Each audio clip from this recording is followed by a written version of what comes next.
या अय्युहल्लज़ीना आमनू, ए वो लोग ईमान लाए, ला तरफ़अू अस्वातकुम फ़ौक़ सौतिन नबी, तुम बुलंद मत करो अपनी आवाजों को नबी की आवाज से फौके देते हुए, वला तजहरू, न जहर करो, बिल कौली, कौल के साथ, कजहरी बादिकुम लिबाद, जैसे तुम आपस में जहर कर लेते हो, अन तहबत अमालुकुम, या कि तुम्हारे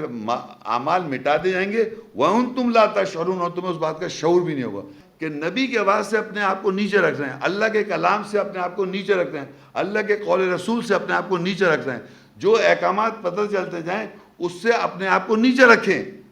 लेकिन हमारे माशरे में क्या होता है, अल्लाह की आयत के ऊपर अपनी आवाज़ बताना चाह रहे हैं, आप बताना चाह रहे हैं कि अल्लाह को क्या मालूम, हम बता रहे हैं हमारी बात सुनो। तो जब भी आप ऊपर करेंगे आवाज़ नबी की आवाज़ से, वो एक तरह से अल्लाह और उसके रसूल की आवाज़ से ऊपर करना हो गया। तो अल्लाह कहता है अगर ऐसा करेंगे तो तुम्हारे अमाल बिल्कुल मिटा दिए जाएंगे और तुम्हें उस बात का शऊर भी नहीं होगा। तो जितनी हम आयतों डिस्कस कर रहे होते हैं और आयतों की हमें अगर वजाहत हो रही है तो हम अपने आप को उसके नीचे रखें।